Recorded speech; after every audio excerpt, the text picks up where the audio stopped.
Alors bonsoir tout le monde, merci d'être là. Je vous souhaite la bienvenue à notre conférence de ce soir de notre série des grands communicateurs.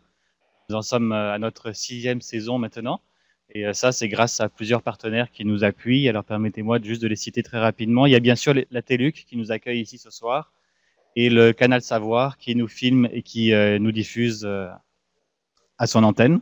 Et bien sûr, vous qui êtes là avec nous ce soir, ici, ou aussi qui nous regardez en direct par Internet. Alors merci d'être là avec nous. Pour ceux qui nous découvrent cette année, la Toile des communicateurs, nous sommes un organisme sans but lucratif qui regroupe tous les professionnels et tous les passionnés du monde des communications, et ce à travers toute la francophonie. Si vous voulez plus d'informations sur la Toile des communicateurs, je vous invite à consulter notre site internet au www.toile.coop. L'adresse est ici. Vous aurez tous les détails de nos activités. Vous aurez aussi le bottin des communicateurs auquel je vous invite à vous inscrire, qui regroupe les coordonnées de plusieurs centaines de professionnels des communications, et ce à travers toute la francophonie aussi. Alors l'inscription est bien sûr entièrement gratuite. Quelques petits points de logistique. La conférence durera environ 45 minutes et sera suivie d'une période de questions que j'animerai. Et nous ferons aussi tirer un prix de présence à la fin. On vous a remis un questionnaire d'évaluation. Prenez le temps de le remplir, c'est bien important pour nous. Les gens qui sont en ligne aussi pourront remplir ce questionnaire directement en ligne. Vous avez aussi la possibilité sur ce questionnaire d'y laisser votre adresse de courriel. Je vous invite à le faire si vous voulez être tenu au courant des activités de la Toile des communicateurs. Alors ce soir, nous parlerons de la mesure des médias, savoir mesurer et comprendre ce que cette mesure est. Alors pour en parler, nous avons invité un conférencier qui est très bien placé là-dedans pour nous expliquer les tenants et les aboutissants de cette véritable science. Il est président de la compagnie Influence Communication, une des entreprises de courtier en nouvelles au Canada les plus importantes. Auparavant, il a enseigné, donné plusieurs conférences dans plusieurs universités depuis le début des années 90. Il a été conseiller en communication et en relations publiques auprès de nombreuses grandes organisations. Et en 2002, il a coécrit le livre « Les relations publiques dans une société en mouvance ». Pendant plusieurs années, il a été conférencier en relations publiques à l'École nationale d'administration. Il a mis sur pied les premiers services automatisés de surveillance des médias au sein du gouvernement canadien en 1994. Alors, sans plus tarder, je vous prie d'accueillir notre grand communicateur de ce soir, M. Jean-François. Merci beaucoup.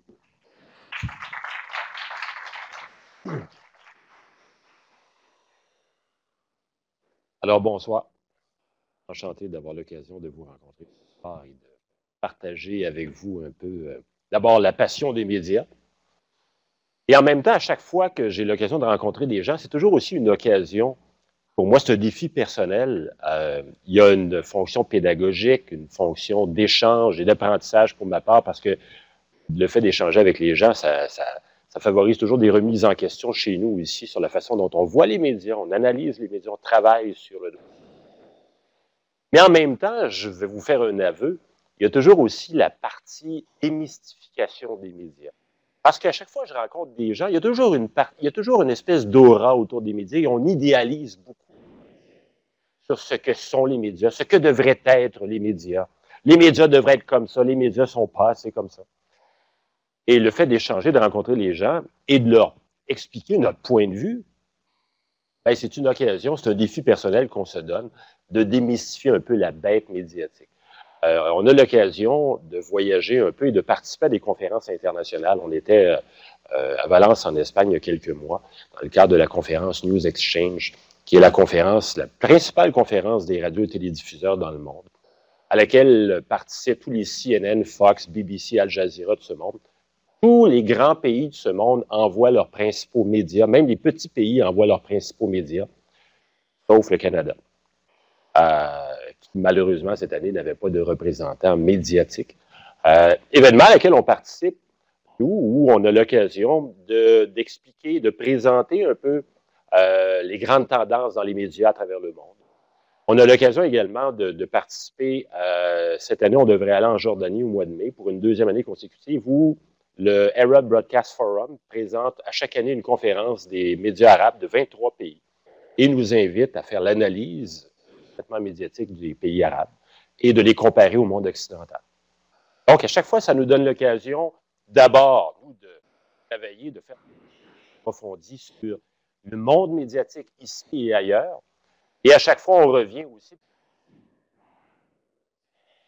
qu'attendent nos médias d'ici, parce que ça nous force, ça nous amène évidemment à nous comparer ici, les médias, la façon dont on traite l'information, notre ouverture aux enjeux, les préoccupations de nos médias. Est-ce que c'est vrai, par exemple, que dans le monde, on accorde autant d'attention aux Canadiens de Montréal qu'à Montréal, par exemple? Je vais me permettre, avant de commencer, de vous proposer un petit exercice. Comme je fais à chaque fois que je rencontre, quand je donne des conférences dans des universités, dans des entreprises, des organisations, et on va jouer à un petit jeu ensemble. Vous allez voir, ça fera pas mal.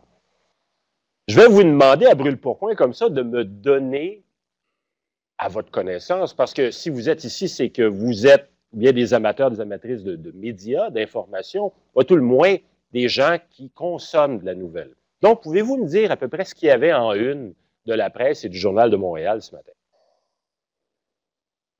La Caisse de dépôt. Parfait. Ensuite. Oui, le Canadien qui a gagné hier. Ensuite.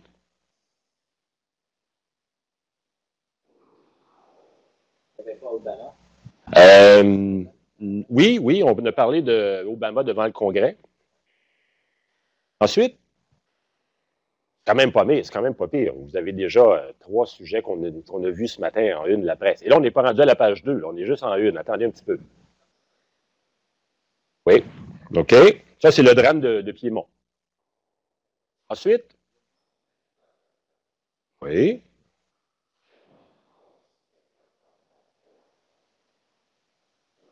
Non. C'est ce matin, c'est arrivé un petit peu plus tard. Il y a le dossier des photoradars. Dans le fond, l'objectif, c'est pas de faire la liste d'épicerie. C'est que là, on a du mal ensemble. Je suis devant un groupe d'initiés. On a du mal à dresser la liste relativement exhaustive. C'est pas compliqué, c'est la une des 2 principaux journaux à Montréal, les 2 plus vendus à tout le monde. Et on n'est pas rendu à la page 2. Quand je fais le même exercice, même devant un groupe d'étudiants en journalisme ou en relations publiques, la plupart du temps, les étudiants ont comme exercice de travailler donc sur la nouvelle. Habituellement, les étudiants ont pas mal toute la composante des unes des principaux journaux. Sauf que 95% des groupes n'arrivent pas à me dire ce qu'il y a en page 2. Et là, après, je leur dis, imaginez quand c'est en page 44. La nouvelle information, je le sais auprès de mes clients, ceux qui payent mon salaire à tous les jours, les grandes organisations, les revues de presse ou les nouvelles dans les médias, c'est devenu l'opium des organisations modernes. La nouvelle, l'actualité, est devenue une drogue pour les organisations et c'est la pire chose pour créer des crises virtuelles. Parce que lorsqu'une organisation, il y a un article négatif en page 12 du cahier C, on va mettre sur pied un plan de crise, il faut réagir. Alors que des fois, nous, on leur dit, oui, mais dans l'actualité, il y a 1/10 de 1% de poids média accordé à cette nouvelle-là.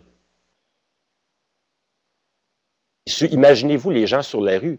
Personne ne va se souvenir dans 3 jours de cette nouvelle-là. La nouvelle va déjà être morte à 12h30 parce que l'espérance de vie, comme vous allez voir, des nouvelles, est de plus en plus courte.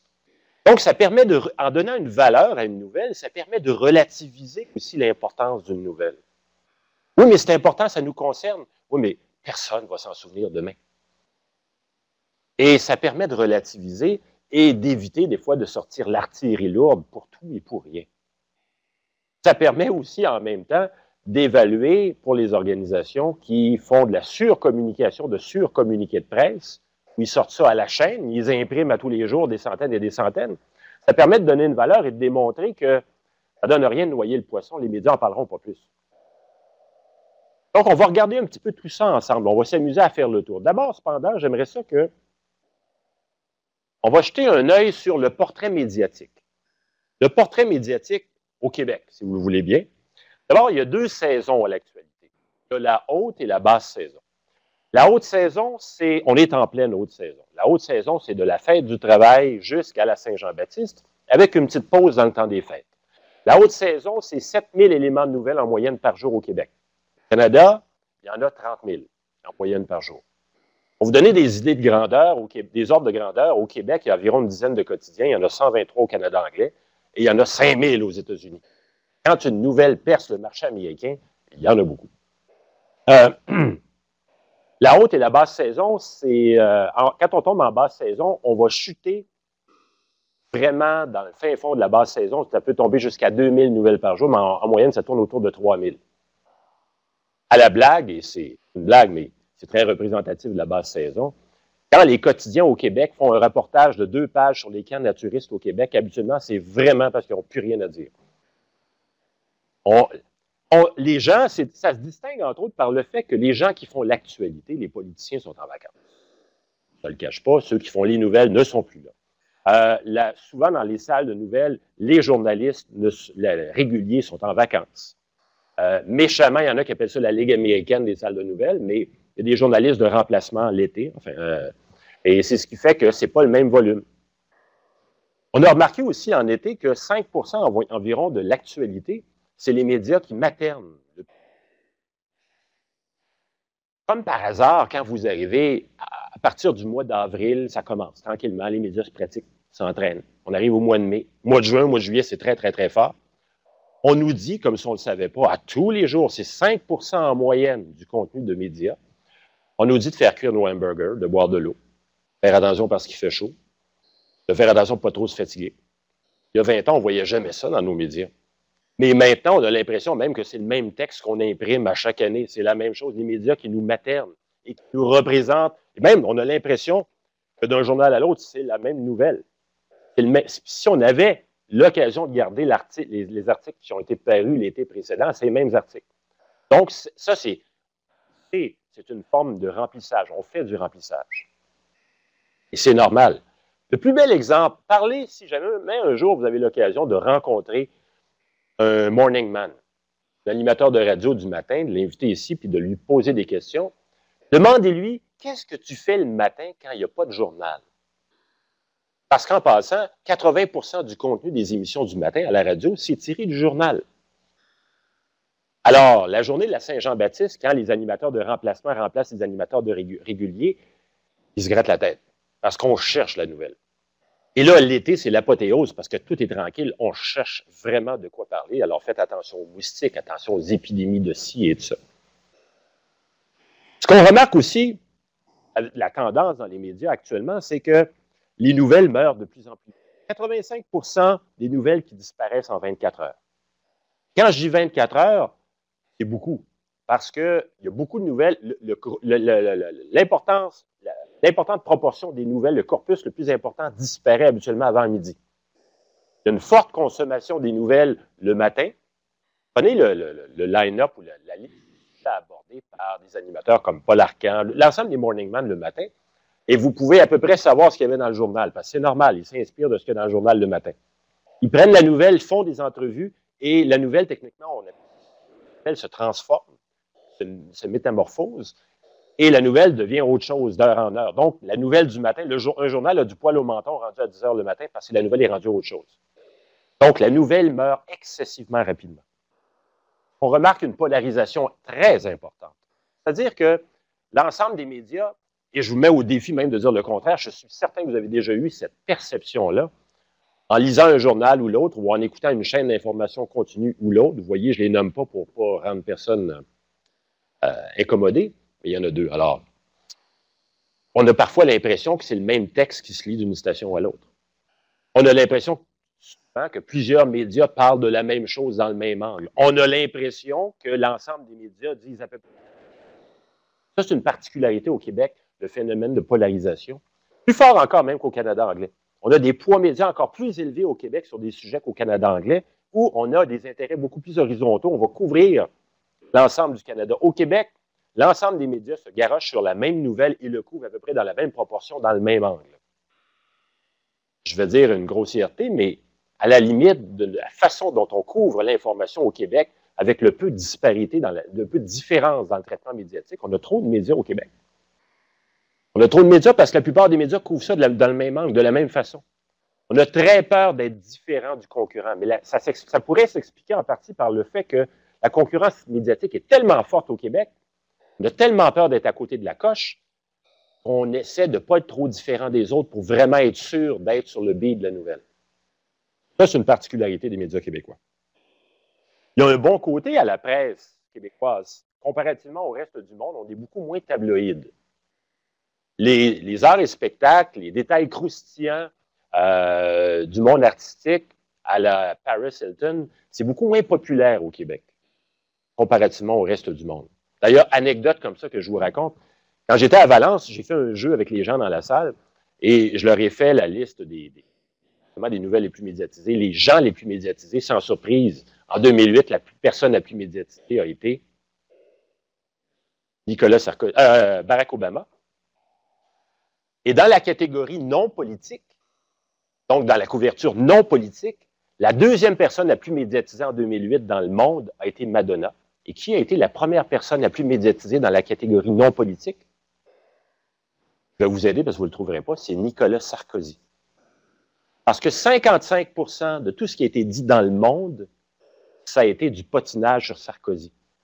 55% de tout ce que les médias internationaux ont dit sur Sarkozy en 2008 n'avait rien à voir avec la politique.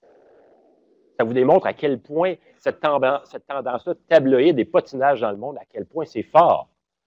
C'est pas juste des mauvais côtés aux médias québécois, c'est un bon côté. On est moins porté sur la chose. De façon générale, le volume d'intérêt à l'égard même des arts et spectacles, c'est toujours une bonne nouvelle, mais ça tend à décroître au Québec. Les valeurs haussières et baissières, comme on va voir un petit peu plus tard, et ça, c'est une valeur baissière. On est aussi, ça c'est un moins bon côté, au Québec, on est aussi une des régions qui s'intéresse le moins, dans le monde occidental, qui s'intéresse le moins à ce qui se passe ailleurs dans le monde. Cette année, il y a Barack Obama. Et l'année passée, on s'intéressait plus, et 50% plus, à l'horticulture qu'aux nouvelles internationales. Pour vous donner une idée, ça prend 4 émissions de Tout le monde en parle au Québec, avec tous les commentaires sur l'émission, pour équivaloir à tout ce qui se dit en un an sur l'Afrique au Québec. C'est pas beaucoup. D'ailleurs, on remarque ça, c'est une particularité. Il se passe des choses en Amérique du Sud, il se passe des choses en Asie, et étant donné que nous, on surveille les médias sur les 5 continents, on remarque très souvent qu'il y a des nouvelles qui se mettent à sortir et à rouler très fort dans des pays d'Europe, un peu partout, et des fois, on le sait 2-3 jours après au Québec. Et la nouvelle ne dure pas très longtemps. Parlant de nouvelles internationales, si demain matin, on fermait Radio-Canada et la presse, on perdrait 82% de tout ce qui se dit en nouvelles internationales au Québec. Alors oui, on fait de la nouvelle internationale. Et oui, on le cite ailleurs. Mais essentiellement, la nouvelle internationale au Québec, le corpus principal se trouve dans ces deux réseaux-là, ces deux groupes-là. OK. Est-ce qu'on se souvient de la citation de Marshall McLuhan, le fameux village global? Là, ça m'amuse beaucoup parce qu'avec les années, avec notre expérience, on s'est dit, OK, qu'est-ce qui définit un média régional? Un média régional, c'est un média qui va se concentrer, s'intéresser surtout sur l'information locale, sur le sport, la politique, les faits divers, avec très peu d'intérêt sur ce qui se passe à l'étranger. En passant, malheureusement, le reste du Canada au Québec, très souvent, c'est très comparable aux nouvelles internationales. Malheureusement, il faut qu'il y ait beaucoup de morts à Toronto pour que les médias québécois s'intéressent à Toronto. Canada anglais, la polarisation est moins forte, mais on s'intéresse, la vision canadienne de l'information est beaucoup plus large. Au Québec, c'est beaucoup plus obtus. Donc, un média local, c'est ça. Très local, politique, sport. Et qu'est-ce qui définit l'ensemble des médias québécois? C'est pas le sport, c'est le hockey. C'est la politique, les faits divers. Et très peu d'intérêt pour les médias étrangers. Donc, essentiellement, j'étire peut-être un peu l'élastique, mais essentiellement, il n'y a pas une grosse différence entre un média local et l'ensemble de la masse média québécoise. On a une vision très locale de l'information. On traite l'information beaucoup comme des médias régionaux. J'oserais jamais dire qu'on est un groupe de médias régionaux, mais on traite beaucoup l'information comme un média régional.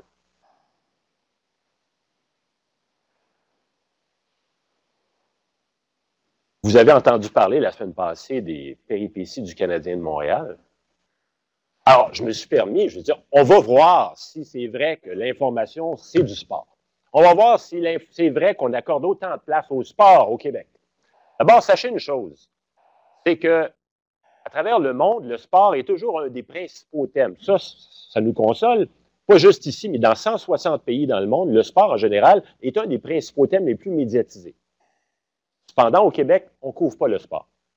95 du sport ici, c'est le hockey. Et 95 du hockey, c'est le Canadien de Montréal. En moyenne, le sport occupe 16 de l'actualité au Québec. À travers le monde, c'est 12 Déjà là, il y a un décalage.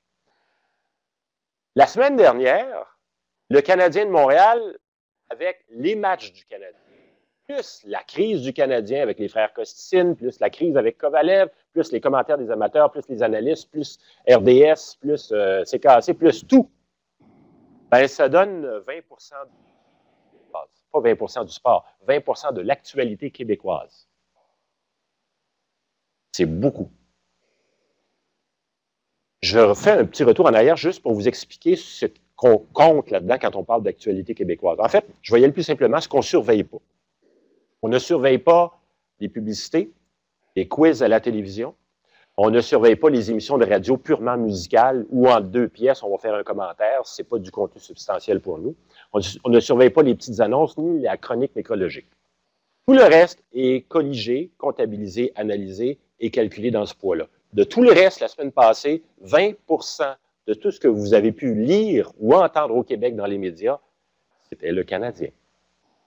Le sport, c'était 22,6 Alors, qu'est-ce que ça représente, ça? Ça a été 8,7 fois l'intérêt médiatique pour la santé au Québec. Ça a été 117,7 fois l'intérêt médiatique pour l'Impact de Montréal qui joue ce soir une partie, un quart de finale extrêmement important dans un tournoi international, le tournoi de la CONCACAF. Au Stade olympique, il y a 50 000 billets de vendus. Ça a été 117,7 fois. C'est 2260 fois l'intérêt pour le Canadien, 2260 fois l'intérêt médiatique pour nos aînés. Bon centenaire. Voyez un peu la démesure. Et c'est sûr que, vous vous souvenez du fameux dicton du pain et des jeux, c'est sûr que le sport est un exutoire. Ça fait du bien, surtout dans le contexte économique actuel. Mais en même temps, il y a un dérapage majeur. Les médias, à chaque fois qu'on rencontre les médias, et on leur parle de ça, d'abord, en passant anecdote comme ça, ceux qui détestent le plus se faire critiquer dans le travail qu'on fait, ce sont les journalistes en général. Et souvent, les gens nous disent, oui, mais c'est ce que les gens veulent avoir, c'est ce que le public veut avoir. Oui, c'est vrai. Mais en Russie, ils donnent aussi ce qu'ils ont. Les médias sont des entreprises privées, ils donnent aux gens ce qu'ils veulent avoir. Au Moyen-Orient, c'est la même chose. Et le sport n'occupe pas cette place-là. Est-ce que c'est parce qu'on tombe dans la facilité? Est-ce que c'est parce que... Est-ce qu'il y a un paquet de raisons, et c'est pas moi qui vais vous les donner. Je ne connais pas la raison, principale raison. Mais il y a un phénomène de facilité. La nouvelle, elle est là. C'est un bon exutoire collectif. C'est pas comme de la politique où il y a des gens qui sont souverainistes, fédéralistes. Non, on prend tout pour le Canadien, un peu tout le monde. Même si on connaît moins le hockey, c'est gang, c'est le fun. Et c'est pas compliqué parce qu'on n'a pas besoin de faire des grosses recherches. Les joueurs sont là, on a juste à leur mettre un micro. Et ça fait vendre de la copie. Le sport occupe démesurément de l'espace dans nos médias. Plus qu'à peu près n'importe quoi. Ouais. À un point tel que vous avez devant vous les 10 personnes les plus médiatisées dans nos médias au Québec entre le 1er janvier et hier. Nicolas Sarkozy, c'est le fun, et Barack Obama sont les premiers et les 10e. Ça donne une petite couleur internationale. Pauline Marois arrive 9e. En passant, on fait ce palmarès-là régulièrement, et on n'avait jamais vu ça. Mario Dumont, entre autres, l'été dernier, a terminé au 36e rang des personnes les plus médiatisées. C'est la première fois qu'on voyait un chef d'opposition, parce que normalement, les chefs politiques doivent faire le top 10. Absolument, c'est normal, ils doivent être dans l'actualité. Mario Dumont avait terminé au 36e rang l'été dernier. Et comme vous le voyez, le sport occupe beaucoup de place. Jean-François Mercier, c'est l'histoire du fameux bye-bye. Jean Charest, vous le connaissez. Bob Gainey arrive au 6e rang. Stephen Harper au 5e rang. Vincent Lecavalier au 4e rang. En passant, la rumeur, pas la transaction, il n'y en a pas eu, mais la rumeur de transaction avec Vincent Lecavalier il y a quelques semaines, sur 24 heures, fait partie des 15 nouvelles les plus médiatisées en 24 heures au Québec depuis le début des années 2000. C'était une rumeur. C'est phénoménal. Guy Carbonneau au 3e rang. Alex Kovalev, c'est un autre joueur de hockey, ceux qui ne connaissent pas, arrive au 2e rang. Et Barack Obama, lui, c'est le président des États-Unis. Il arrive au 1er rang. Jetons un œil maintenant sur l'information locale. On a fait au mois de décembre, on a rendu public au mois de décembre une analyse qu'on a faite pour la Fédération professionnelle des journalistes, où on a analysé différents types de nouvelles. On a, comme tu dirais, McDonaldisé les nouvelles. C'est-à-dire qu'on a pris dans toutes les régions au Québec le même type de nouvelles et on s'est dit quel était l'intérêt médiatique, la couverture pour chacune de ces nouvelles-là, des fermetures d'usines, des faits divers, pour voir quelles régions étaient les mieux servies localement par leurs médias. D'abord, les 2 régions les mieux servies, c'est le Saguenay-Lac-Saint-Jean regroupés ensemble et la région de Québec. Et de façon générale, c'est la radio qui offre le meilleur produit de couverture locale. Paradoxalement, les 2 régions les moins bien servies sur le plan local, c'est Montréal et Gatineau. Et laissez-moi vous parler un petit peu de Montréal. Montréal, les médias montréalais ont une vision très tête de réseau de l'information. À un point tel que si demain matin, vous et moi, on partait dans une campagne électorale à Montréal, dans le comté de Papineau, on est encore moins bien servi par nos médias locaux que si on faisait la même campagne à Gaspé. Parce que moi, ensemble, on ne fera pas l'émission de René Aumier-Roy le matin pour lui parler de notre programme électoral. Il ne s'intéressera pas aux candidats locaux. Si on est à Montréal et on fait la politique locale, nos moyens de communication, ça va être quoi? Des poignées de main, des pancartes, puis des brochures. Et si on est à Gaspé, on va faire la radio locale. Si on est à Gaspé, on va faire l'hebdo local. Donc, il y a un paradoxe. Les médias montréalais, vraiment, s'intéressent très, très peu localement à ce qui se fait. On a fait une analyse l'année dernière sur l'information municipale, ce qui touche tous la ville en tant que telle, notamment le conseil municipal et les activités, les mini-scandales. Au Québec, le poids moyen de l'information municipale, c'était 8 %. Évidemment, parce que c'est le 400e, la Ville de Québec a été la ville des médias qui se sont le plus intéressés à l'information municipale, c'est 12 %. Le poids média de l'information locale à Montréal, c'était 0,90 %. Alors, pourquoi beaucoup de gens accusent les médias montréalais de faire de la montréalisation de l'information? Ça, c'est une question intéressante qu'on peut se poser. Pourquoi, si on fait si peu de local, les médias du reste du Québec sont si hargneux à l'égard des médias montréalais? Je vais vous raconter une histoire. Au début des années 90, alors que les médias se mettaient en réseau et les têtes de réseau étaient à Montréal, je me souviens avoir fait un reportage à Radio-Canada. Et j'habitais à Québec à cette époque-là. On voyait un pêcheur en Gaspésie à travers la glace. Il n'y avait rien autour de lui. Il était sur l'eau, sur la glace. Il y avait une forêt autour de lui. Et pour le désennuyer, il y avait un petit radio transistor. Qu'est-ce qu'on entendait dans le fin fond de la Gaspésie? C'est un bulletin de circulation pour lui dire que le pont Champlain à Montréal était bouché. Et là, je disais, wow! Et là, ça illustrait tellement bien ce vers quoi on allait aller, la mise en réseau des médias d'information, alors que la radio, par nature, c'est un média local, avec des têtes de réseau à Montréal. Et je me suis dit, un jour, il va y avoir un effet Rostac où les gens vont détester Montréal, entre autres pour ça. Et pourquoi, si on fait si peu de local, pourquoi les gens parlent autant de montréalisation? J'ai peut-être une partie de la réponse. Entre autres, par le fait que quand on inaugure le métro de Laval, ça devient la nouvelle numéro 1 au Québec de Gaspé à Gatineau. Et c'est l'inauguration du métro de Laval. Entre autres, parce qu'en 2007, on a un avion qui arrive à Montréal une journée qui s'appelle un Airbus A380 et qui, sur 2 millions de nouvelles en une année, devient la 8e nouvelle la plus médiatisée. On l'a appelé le bug de l'an 2007. Parce que ça n'avait pas de bon sens que les médias... J'ai vu des reportages, entre autres, sur ce qu'on mangeait dans l'avion, la hauteur des marches. C'était phénoménal comme intérêt médiatique. Une polarisation excessivement forte pour quoi? Il n'y avait pas d'enjeu. Un avion qui arrivait à Montréal. Et ça, entre autres, ce genre de choses-là agace beaucoup l'ensemble des citoyens et des médias en région. Peut-être une des raisons qui explique ça.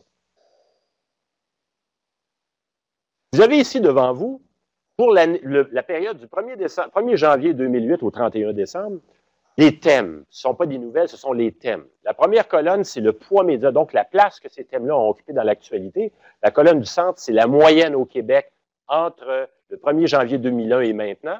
Et la troisième colonne, c'est la moyenne mondiale dans 160 pays. Vous voyez que le sport occupe beaucoup de place. L'année passée, ça en occupe encore plus. On voit, entre autres, qu'il y a différents phénomènes, entre autres, que la météo, on aime beaucoup la météo chez nous.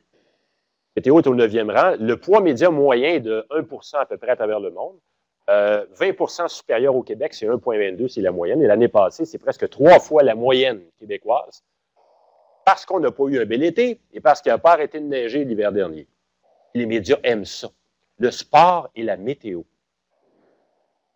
Ça coûte pas cher à faire, ça coûte pas cher à produire. Mais ça fait parler les gens et ça passionne les gens qui écoutent les médias, qui regardent les médias. Comme vous le voyez, les nouvelles internationales, notamment avec les primaires, les présidentielles, ont occupé beaucoup de place en 2008, mais la moyenne, normalement, c'est 0,51. Et si vous voulez voir l'ouverture des médias québécois au reste du Canada, c'est au point 16, avec 0,93 %. C'est évidemment très peu. Vous avez ici devant vous des résultats de données qu'on a élaborés avec le temps. Avec les années, on a développé, en colligeant l'ensemble des nouvelles dans l'ensemble des médias de différents pays, on s'est dit, une fois qu'on a tout l'inventaire, on va prendre chacune des nouvelles et on va les pondérer. Pondérer en fonction du tirage des journaux, du lectorat des journaux, des codes d'écoute à la radio. Est-ce que c'est un média national? Est-ce que c'est à la une journal avec une photo? Est-ce que c'est à la page 44? On va pondérer chacun des éléments de nouvelles pour donner une valeur à la nouvelle. Exactement ce que je vous disais tout à l'heure. Pour venir pondérer la nouvelle. Parce que nos clients, entre autres, présidents d'entreprise, c'est pas rare qu'un président d'entreprise d'envergure nationale ou internationale, une journée plate dans sa vie, quand il ne se passe rien sur son entreprise, 600 à 1000 nouvelles par matin. Le président, lui, il a 15 minutes à lire sa revue de presse, il n'y a pas 3 jours. Alors, on va donner une valeur à la nouvelle pour prioriser, pour lui dire, voici les 15 nouvelles que vous devez lire un matin avant de rencontrer votre conseil d'administration, la presse, vos actionnaires, etc. Et donc, on est arrivé à développer une valeur quantitative qui s'est appelée le poids média. Et vous avez ici, le poids média est toujours évalué sur 2 temps, sur 24 heures et sur 7 jours. Pourquoi ces 2 temps-là? Parce que, d'abord, la plupart des nouvelles meurent en 24 heures et très peu de nouvelles se rendent jusqu'à une semaine. Il y a moins de 1 % de l'actualité qui se rend à 2 semaines.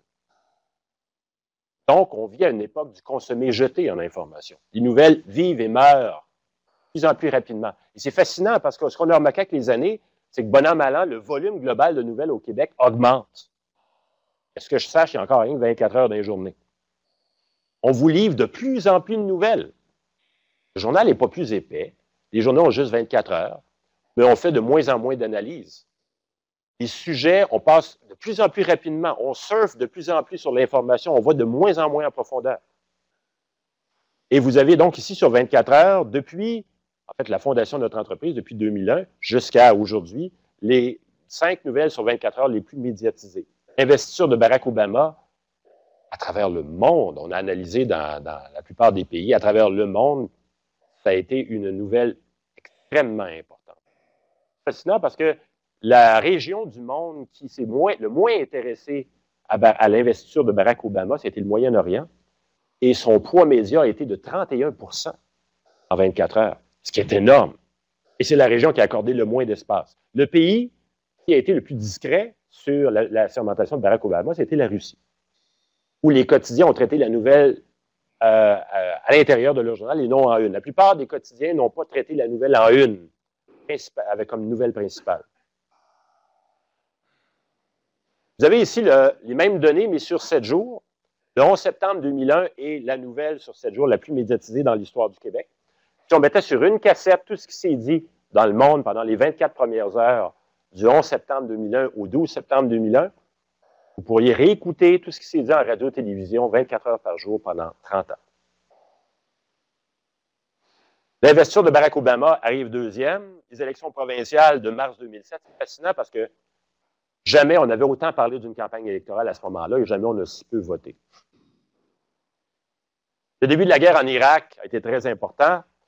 La fusillade à Virginia Tech, qui arrive au 5e rang. Vous avez les nouvelles les plus médiatisées sur 7 jours et sur 24 heures. Maintenant, depuis le début des années 2000, quelle a été la nouvelle, en termes de volume et de longévité, la plus médiatisée? Entre le 11 mars 2002 et le 25 février 2009, c'est-à-dire aujourd'hui, il y a eu plus de 91 000 articles de journaux sur le scandale des commandites. Si vous mettiez tout ce qui s'est dit en radio-télévision au pays, dont une importante proportion au Québec en raison de la commission Gomery, vous pourriez réécouter l'événement 24 heures par jour pendant 492 jours. Et si on évaluait, évidemment, un article dans le journal vaut beaucoup plus cher qu'une publicité. Et si on achetait l'équivalent en publicité des articles de journaux, des reportages à la radio, à la télévision, un peu partout, et on mettait un chiffre, on dépasserait le 900 millions de dollars. Presque 1 milliard. Ce qui est paradoxal, c'est que ça a été la principale nouvelle, le plus grand scandale de l'histoire contemporaine du pays. Et le journaliste qui a soulevé ça, Daniel Leblanc, pendant des mois était au palais de justice à Montréal. On devrait avoir la conclusion le 19 mars prochain.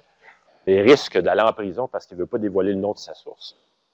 Et aucun média en a parlé pendant des mois au Québec. Il n'y avait pas d'intérêt. Pourtant, c'était connu publiquement, c'était au palais de justice. Et aucun média n'en parlait. On s'est amusé à poser la question, et poser la question peut être intéressante. Si Daniel Leblanc n'avait pas été un franco-ontarien travaillant pour un média ontarien qui s'appelle le Globe and Mail, s'il avait été un bon syndicaliste actif au Québec dans un gros média montréalais, est-ce que les médias l'auraient autant boudé? Question intéressante à se poser. Maintenant, je vais vous parler d'éclipses médiatiques. Il y en a une de temps en temps. Une éclipse médiatique, c'est quand 40% et plus du contenu médiatique sur une période donnée ne porte que sur un ou deux sujets. On en a eu une très importante qui est arrivée le 26 février 2008. On la voyait venir parce que ça en venait la date limite des échanges dans la Ligue nationale de hockey et le budget de Jim Flaherty. Entre 14 et 17 heures, et nous, on avait même averti nos clients. On leur a dit, la veille, le 25, on a dit, ça va être très, très fort le lendemain. On vous l'annonce. Si vous avez une bonne nouvelle à annoncer, ne sortez pas le communiqué de presse demain après-midi, il n'y a pas un média qui va en parler. Mais si vous voulez couper des jobs, c'est le temps d'annoncer. Si vous voulez passer une nouvelle et vous ne voulez pas que les médias en parlent, et j'ai même, après avoir averti, on a envoyé un communiqué de presse, on a averti les médias en toute transparence. On vous le dit. De toute façon, on sait que vous ne parlerez que de ça, alors on vous le dit à l'avance. Entre 14 et 17 heures, nous, on s'est un peu trompé, on parlait de plus de 40 à 50 entre 14 heures et 16 heures. Finalement, entre 14 heures et 17 heures, 85 de tout le contenu d'information au Québec ne portait que sur deux choses. Marianne Hossa va venir à Montréal, c'est quoi le budget Flaherty?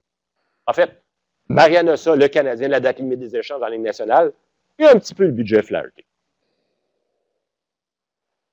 J'ai reçu à 5h moins quart un email du directeur de l'information de la presse qui me disait « Hey, Hydro-Québec, c'est un client chez vous? » Je dis « Non, pourquoi? » Ils viennent d'annoncer une hausse du tarif d'électricité à 4h30.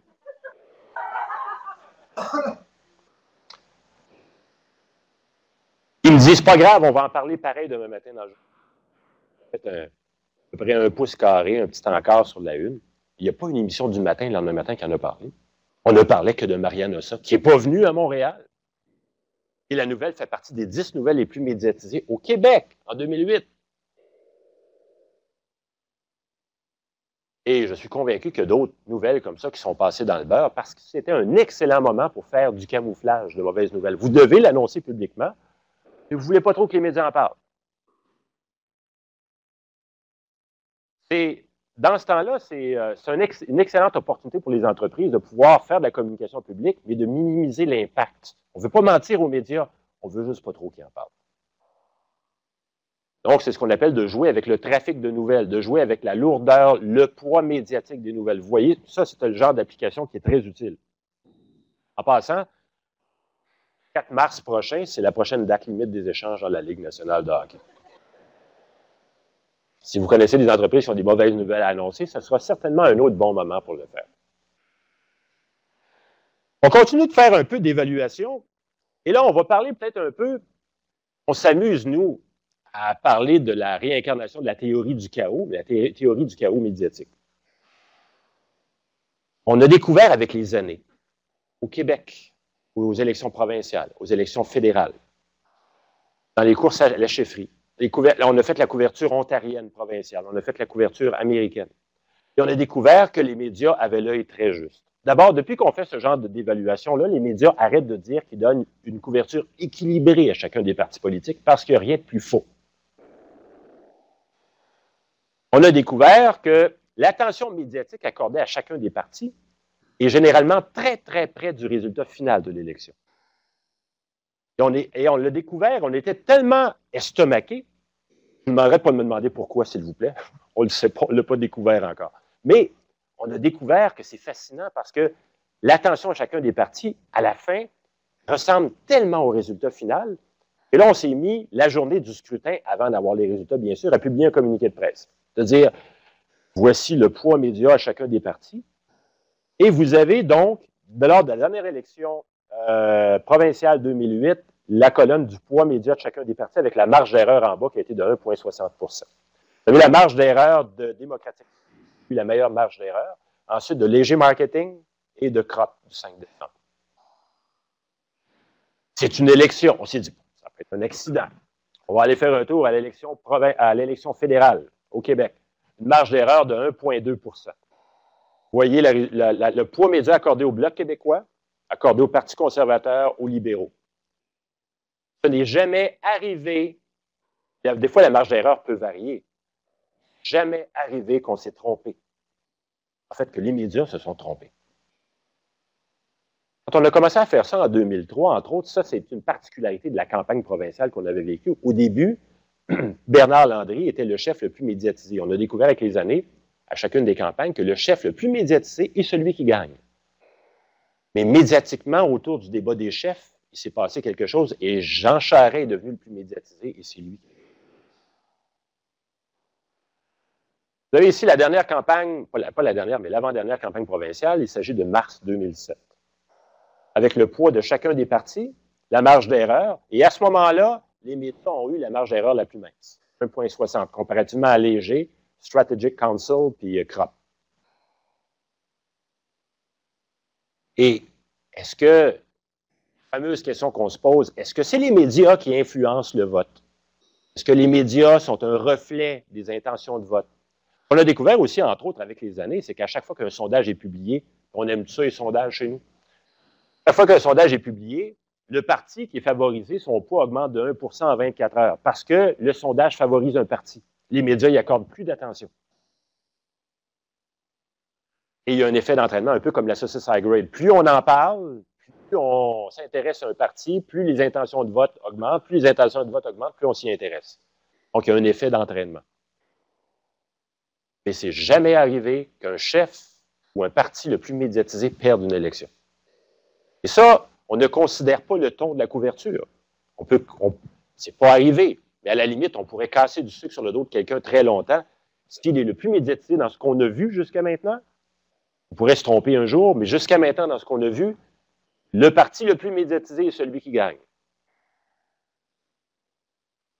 Vous savez, dans le domaine de l'information, il y a, comme à la bourse, des valeurs haussières et baissières. Alors, depuis 5 ans, j'ai tracé à un moment donné les grands thèmes qui sont en hausse au Québec. C'est intéressant de mentionner que ça ne vous surprendra pas que le sport est un des thèmes qui connaît une hausse très, très élevée. L'économie, les affaires, sans surprise. D'ailleurs, anecdote comme ça, il y a 2 semaines, c'est la première fois qu'on voyait ça en 5 ans. Pendant 1 semaine, l'économie a dépassé le sport au Québec. C'est rassurant. Ça a duré 1 semaine. L'environnement, ça c'est intéressant parce que l'environnement, en 5 ans, a connu une hausse de 1600 %. On a démocratisé l'information liée à l'environnement. Avant, il y a plus de 5 ans, quand on parlait d'environnement, généralement, ça prenait un journaliste scientifique. Ça prenait quelqu'un qui était spécialisé dans le domaine. Aujourd'hui, l'environnement est appliqué à peu près dans tous les cahiers d'un journal.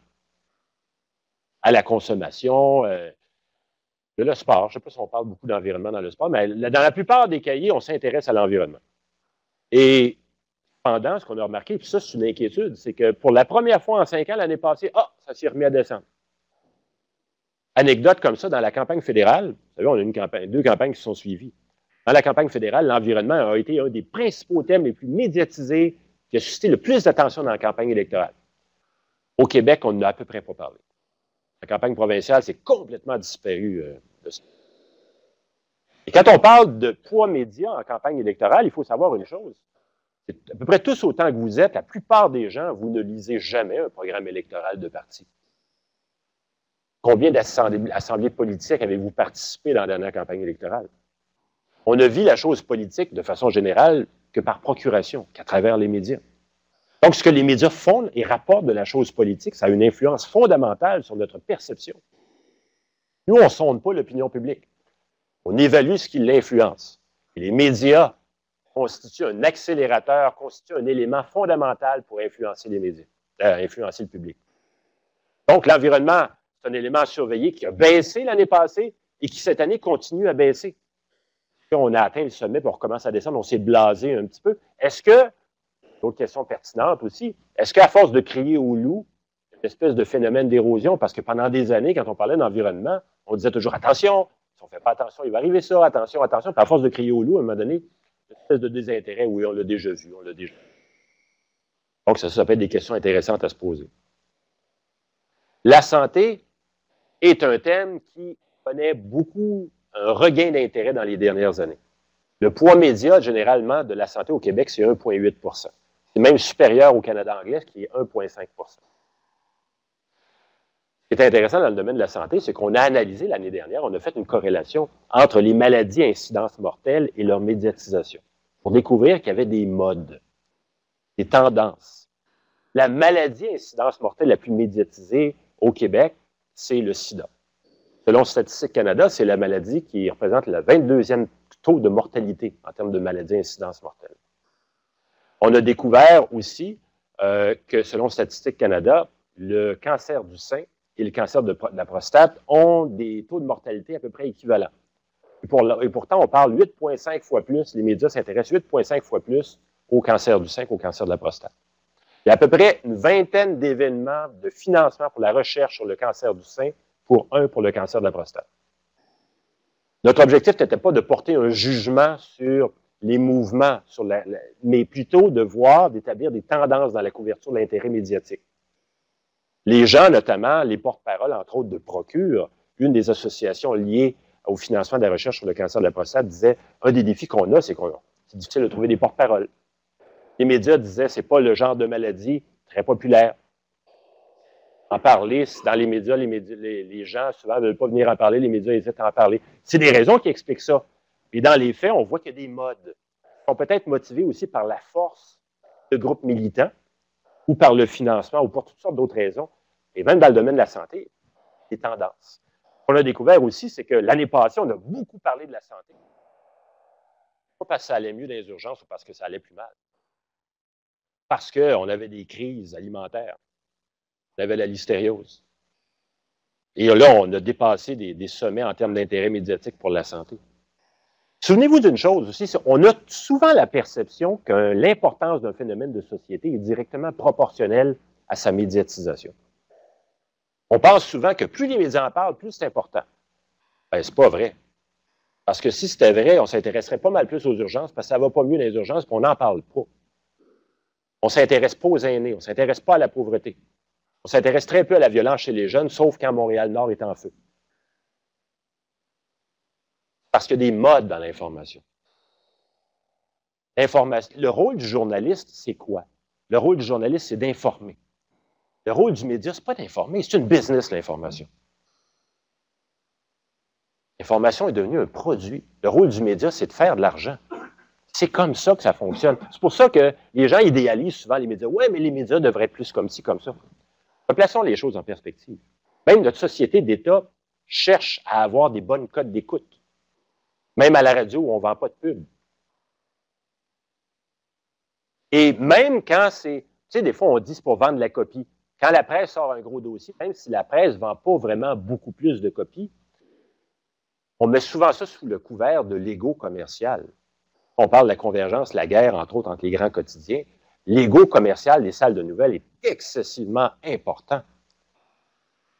pour l'avoir, je vous dirai pas qui, mais pour l'avoir entendu de journalistes, entre autres dans une salle de nouvelles, entre autres dans le fameux dossier des piscines à Montréal, où il y avait la guerre entre les deux grands quotidiens montréalais, il y a un des journalistes qui disait, quand vraiment on travaillait sur le dossier, la nouvelle, ça ne nous intéressait pas. Ce qu'on se disait dans la salle de nouvelles, c'est comment on va leur répondre. Pas aux chercheurs, au journal de l'autre bord. Comment on va leur répondre?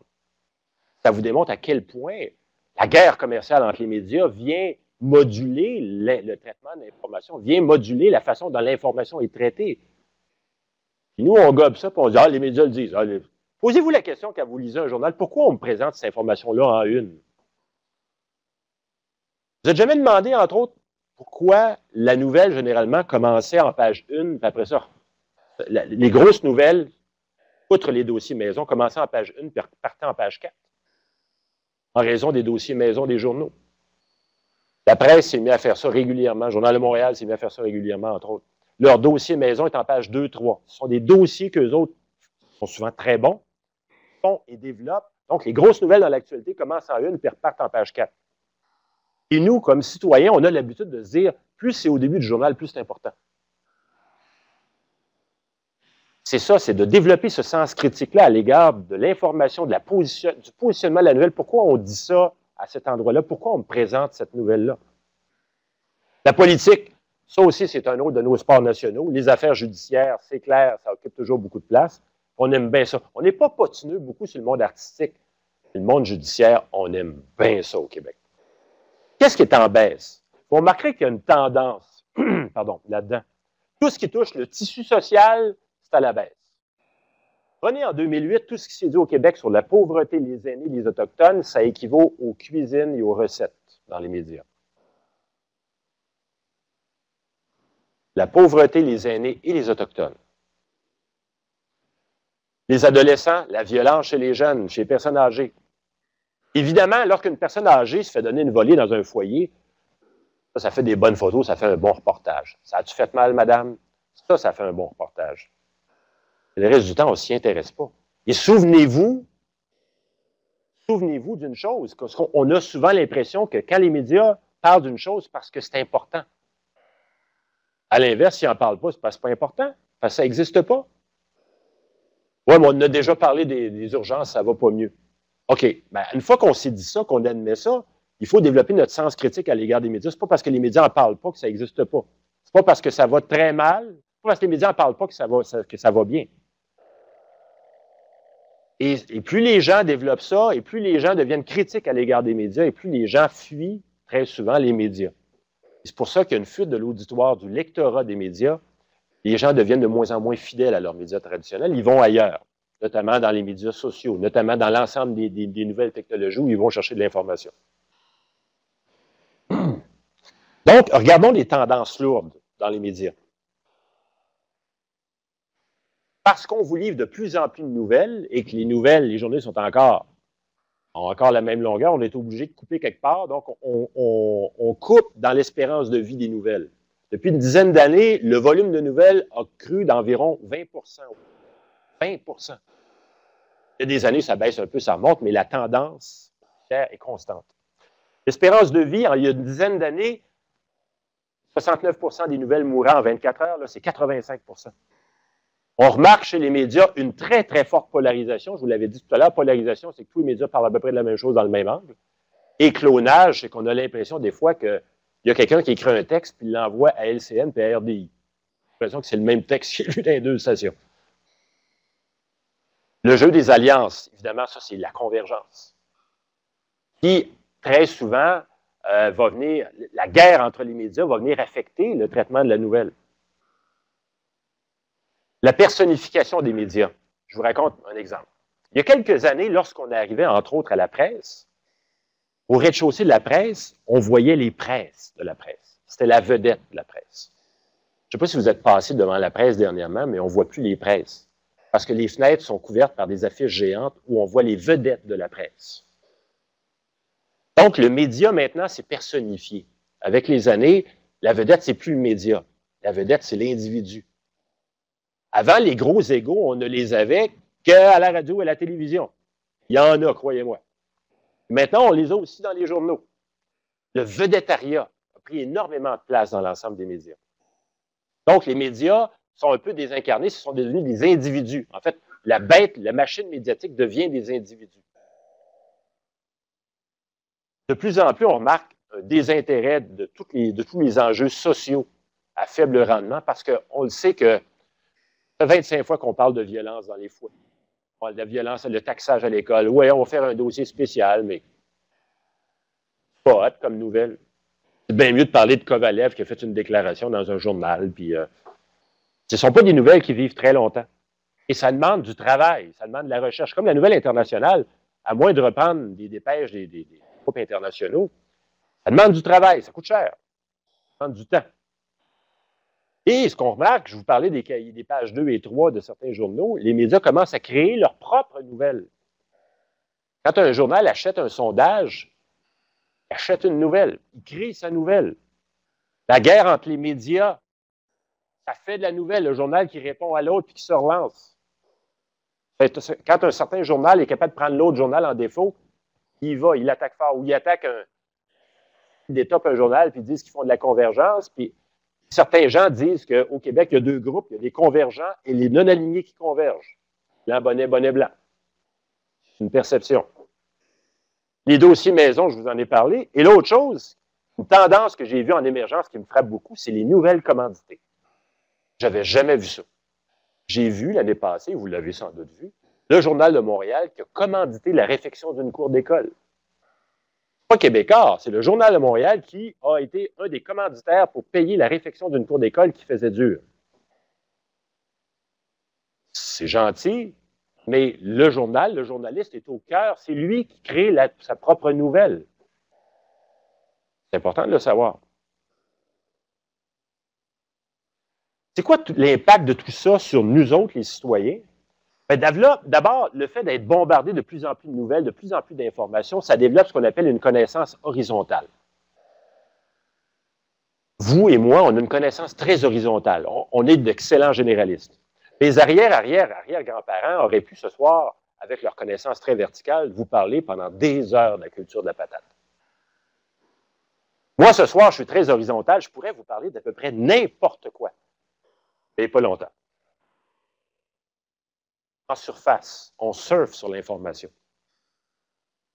On a donc aussi une mémoire à très court terme. Vous savez, les politiciens, puis souvent les gens disent ça, le public, les citoyens ont une mémoire en moyenne de 3 mois. Je vous ai demandé tantôt c'était quoi la une, Journal de Montréal, puis de la presse, vous avez eu de la misère à me les donner.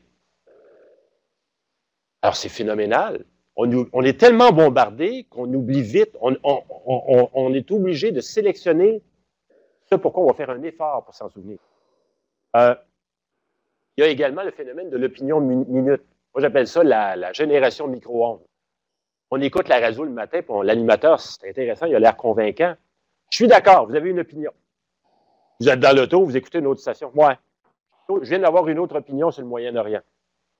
Là, vous arrivez au bureau, entre collègues, vous parlez, vous avez une nouvelle opinion qui vient de se forger sur le sport. On se crée, on se défait des opinions plus vite que jamais. Parce qu'on n'a pas le temps d'aller en profondeur et de moins en moins, les médias nous offrent de la profondeur. On a découvert, quand on fait le biorhythme d'une nouvelle, c'est que généralement, quand une nouvelle est traitée par les éditorialistes, la nouvelle, elle est dans sa phase terminale. Parce que les éditorialistes, habituellement, se prononcent après tout le monde, à moins qu'il y ait un nouvel élément de nouvelle. Quand les éditorialistes en parlent d'une nouvelle, c'est parce qu'habituellement, elle va mourir bientôt, à l'intérieur de 24 heures. Mais maintenant, les éditorialistes se prononcent beaucoup plus vite ces nouvelles, parce que les nouvelles meurent tellement rapidement que la nouvelle vient de sortir, on a déjà un éditorial, on a déjà une chronique là-dessus. Et vous, comme citoyen, en voyant tout ça, puis même quotidiennement en voyant votre journal, vous devenez de plus en plus sceptique à l'égard de ça, à l'égard de la guerre entre les médias qui vous disent « Ouais, c'est ça, j'écoute cette émission-là, mais on essaye de me vendre un magazine, on essaye de me vendre une télé-réalité, puis on essaye de faire ci, faire ça. » On développe du scepticisme. Quand on voit dans le journal des reportages de fond sur l'émission de télé-réalité, alors que vous savez que ça appartient au même propriétaire, jusqu'à quel point on veut m'informer et non pas me vendre un produit. On devient de plus en plus sceptique. Donc, on devient de moins en moins fidèle. On ne trouve pas tout ce qu'on veut. Alors, on va de plus en plus ailleurs. Ça, comme je vous le disais, ça favorise l'émergence des vedettes, les stars, autant de la presse écrite qu'électronique. Donc, l'individualisme, tant chez le consommateur d'informations que auprès du média. Ça favorise également, et ça, c'est une bonne chose, parce qu'avec la montée des nouvelles technologies d'Internet, la montée des médias dits non conventionnels, les médias sociaux.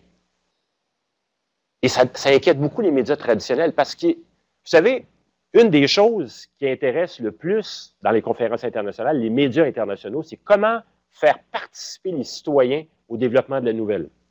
C'est plus la démocratisation de l'accès à l'information, c'est la démocratisation de la diffusion d'informations. Comment les CNN de ce monde, ce qui se demande actuellement, c'est comment on peut amener les citoyens à nous envoyer des vidéos. Comment on peut valider, cependant, pour pas qu'ils nous envoient n'importe quoi, comment on peut le faire.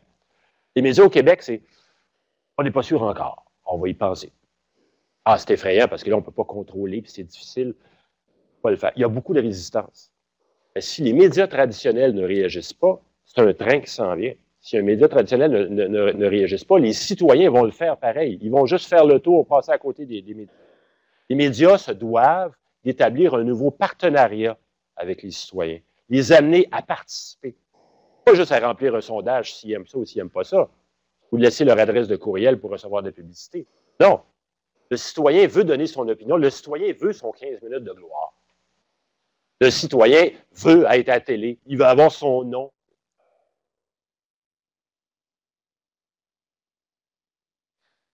Ce qu'on remarque aussi, une autre tendance, c'est de plus en plus la nouvelle étant, et ça me frappe.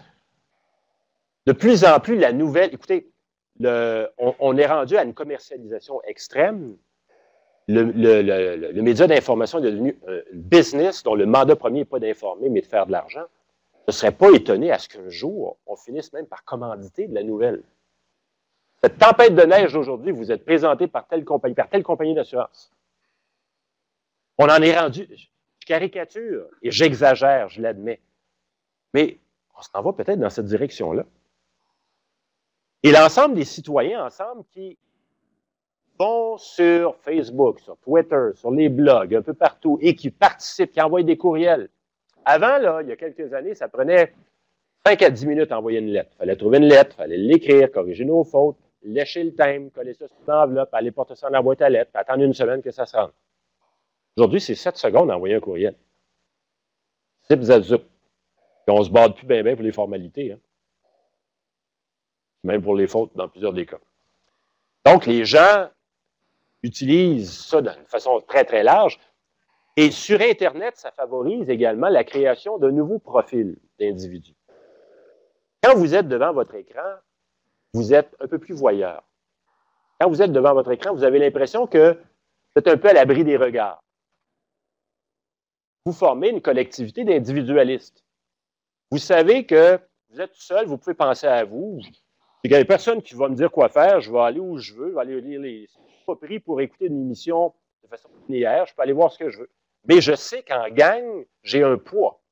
Je sais qu'en gang, si je me mets à envoyer des emails, je peux mettre de la pression sur un gouvernement, sur une organisation. Je sais que je peux dire des niaiseries sur un blog, je peux salir des réputations. Je sais qu'en groupe, j'ai un pouvoir.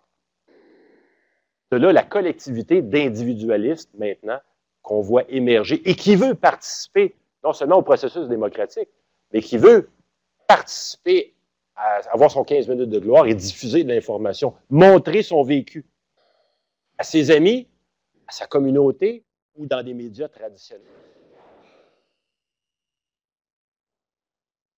Ça, vers quoi on s'en va, l'avenir, c'est évidemment, et c'est clair à mon avis, c'est une explosion du modèle commercial actuel. Et les premiers touchés au niveau des médias traditionnels seront les quotidiens, les journaux.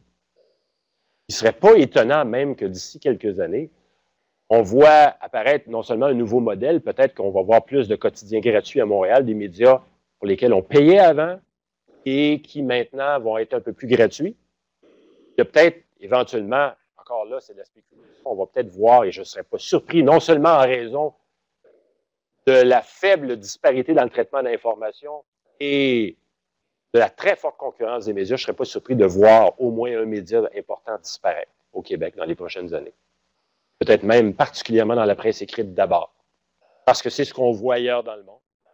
Entre autres, il y a 2 quotidiens majeurs juste à Philadelphie qui sont placés sous la loi de protection de la faillite. On en voit de plus en plus. Il va en avoir partout dans le monde et au Québec, on ne sera pas à l'abri de ça. Donc, ça va nous imposer aux médias un nouveau partenariat avec le public, avec les citoyens. Commercialisation de la nouvelle, je vous en ai parlé. Une démocratisation de la diffusion de l'information. Et peut-être qu'on va s'en aller de plus en plus vers une spécialisation des journalistes, vers de l'analyse et de la chronique. Ou peut-être les journalistes plus débutants vont aller chercher de la nouvelle en collaboration avec les citoyens. Et les journalistes plus expérimentés vont peut-être plus s'orienter vers de la chronique, du commentaire. D'ailleurs, avez-vous remarqué dans les médias que les journalistes dits traditionnels qui vont chercher purement de la nouvelle, il y en a de moins en moins, alors qu'il y a de plus en plus de journalistes qui font du commentaire. Ils ont tous quelque chose à dire. Ils ont tous une opinion sur tout et sur rien. Le simple journaliste dont on voit juste le nom apparaître, qui fait juste rapporter une nouvelle, il y en a de moins en moins. Et en même temps, tout ça va nous amener probablement vers une ouverture forcée vers le reste du monde, vers ce qui se passe ailleurs, vers les autres pays. L'avènement, entre autres, éventuellement un jour d'une chaîne comme Al Jazeera anglais au pays, qui d'ailleurs constitue 80% de toute la couverture internationale sur l'Afrique, va être une valeur ajoutée avec un produit qu'on n'a pas ici, même si c'est accessible gratuitement par le web, qu'on n'a pas ici parce que la plupart de nos médias travaillent de la même façon, couvrent à peu près les mêmes nouvelles dans le même angle. On a besoin de disparités, on a besoin d'approches différentes pour nous ouvrir au reste du monde. Il faut voir également que dans d'autres pays, on ne trouve pas tous l'information de la même façon. Oui, on fait beaucoup de télé-réalité, puis oui, on fait beaucoup de patinage ailleurs dans le monde. Oui, on fait beaucoup de sport. Mais on ne fait pas 22% du contenu d'information sur le Canadien pendant une semaine. Alors qu'au Québec, on le fait. C'est le contenu de ma conférence. J'espère que vous avez plein de questions parce que j'ai plein d'autres affaires à vous raconter, mais je vais attendre que vous me posiez quelques questions. Alors, merci beaucoup.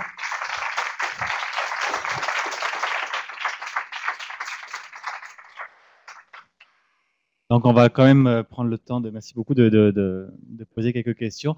Par Internet, vous avez eu comment envoyer des questions à notre ami Denis. Dans la salle, je vous demanderai de me faire signe, je vous donnerai le micro. Je vous demanderai un petit peu d'être bref dans vos questions et surtout d'attendre d'avoir le micro pour parler, tout ça pour le bénéfice de nos spectateurs et de nos internautes. Denis, est-ce qu'on a des questions par Internet? Oui, on en a à la tonne. Alors, c'est succès, si c'est possible. Alors, première question, dans quelle mesure les sites de nouvelles dans Internet sont... On sait que les jeunes 18-35 ans s'alimentent via Internet sur des sites de la contre-culture, genre Information Clearinghouse, Réseau Voltaire, mondialisation.ca. Quelle place êtes-vous à ce courant médiatique qui n'est pas vraiment marginal? Oui. Je vais y aller de façon très brève. Dépendamment des marchés, dépendamment des sujets, il va arriver qu'on ne considérera pas Internet, mais de façon générale, on considère les médias Internet. Mais quand on fait le poids média, on ne considère pas généralement les blogs grand public. Parce que c'est ce que nous, on appelle du bruit. Et on va considérer l'extension Internet des médias traditionnels ou encore les médias traditionnels. On se concentre parce qu'à un moment donné, on pourrait perdre le fil très, très facilement. Mais on considère les médias Internet. Et pour votre information, c'est toujours amusant parce que les gens, des fois, je demande aux gens, il y a combien de sites Internet d'information au Québec? Les gens, 5, 6, 128 sites d'information au Québec qui font de la diffusion d'informations presque à tous les jours, une couple de fois par semaine au minimum, sinon plusieurs fois par jour. Au Canada, il y en a 500. Donc, il y a beaucoup, puis ça, je ne vous parle même pas des blogs. Juste ou des sites d'Internet d'information, il y en a énormément. Voilà. Alors, on a une autre question ici. Oui, bonjour, M. Dumas, Pierre Lessard-Blais. Merci beaucoup pour votre conférence. Donc, vous parliez que les médias s'en vont de plus en plus vers la gratuité. On a un nouveau pacte avec le citoyen à faire. Ma question, c'est l'information coûte cher à faire. Ça coûte cher à envoyer un journaliste tel pays ou quoi. C'est beaucoup moins cher payer un chroniqueur qui, de partir de sa maison en banlieue, va écrire son opinion à tous les jours et les gens vont le lire. Mais vous dites que ma question, c'est plutôt, est-ce que c'est vraiment possible que tout devienne gratuit ou quasiment gratuit? Est-ce qu'il n'y a pas une avenue pour du journalisme de qualité qui demeure payant? Vous parliez d'un journal québécois majeur qui risque de s'éteindre. Moi, j'imagine Le Devoir. Je ne sais pas si c'est ce que vous aviez en tête. Puis est-ce que si l'information, c'est encore possible à l'avenir, selon vous, qu'elle se joue sur la qualité de l'information et non pas sur le n'importe quoi de l'opinion de quelqu'un, est-ce que ça va simplement devenir une niche pour intellectuels, cette information-là qui ne sera pas gratuite et qui va être de qualité? Merci. C'est toute une question. C'est oui à presque toutes vos questions. Je pense que oui, il y a de la place quand même à avoir un contenu de qualité et je pense que, comme c'est déjà commencé, les médias vont se segmenter de plus en plus. Il y a une multiplication de l'information, mais il y a une segmentation actuellement des médias. Qui aurait imaginé il y a 20 ans qu'on aurait une chaîne d'information sur les procès? On s'en va là, de plus en plus vers une segmentation d'information. Puis oui, ça coûte très cher. Et je ne sais pas exactement quel sera le modèle d'affaires. Je n'ai jamais fait de plan d'affaires pour les médias, mais ce qui est clair, c'est qu'il va falloir le revoir, le plan d'affaires. Ils vont devoir le faire. Plus les médias vont résister, et plus l'impact va être majeur, plus ça va être difficile. Et là, on cherche. Et dans ce genre de situation-là, il faut comprendre que la réalité des médias n'est pas propre uniquement au Québec. On se pose les mêmes questions à travers le Canada, on se pose les mêmes questions à travers le monde. Alors, pourquoi nos médias québécois ne participent pas plus à ces événements-là internationaux pour se questionner et aller chercher des ressources ailleurs dans le monde? Ça, à mon avis, ça pourrait être déjà une première avenue. Ça ne coûterait pas très cher. On risque moins de se tromper. On va voir, on va échanger, on va discuter avec d'autres groupes à travers le monde qui vivent exactement la même chose. Et non, je n'ai pas dit que c'était le devoir et c'est pas sûr que ça va être le devoir qui ça va être. Alors, on a beaucoup d'internautes qui nous posent des questions. J'enlève le mute. Alors, oui, il y a beaucoup d'actions dans la plateforme de clavardage, c'est incroyable. Alors, ma question concerne la page de Gatineau-Montréal versus Québec et Saguenay-Lac-Saint-Jean. Ouais. La personne se demande s'il y a une corrélation entre franco-anglo. Pas particulièrement. C'est pas méchant, mais même quand je rencontre des gens de l'Outaouais, je dis tout le temps que je ne comprends pas que le principal quotidien des francophones dans l'Outaouais ne soit pas publié un dimanche. Le droit a comme mission de faire de l'information très locale, très, très, très locale, et d'ailleurs couvre très, très mal ce qui se passe sur la colline parlementaire. En fait, moi, comme consommateur d'information, et pour avoir habité dans l'Outaouais, j'ai toujours considéré que le droit était un excellent hebdomadaire publié tous les jours.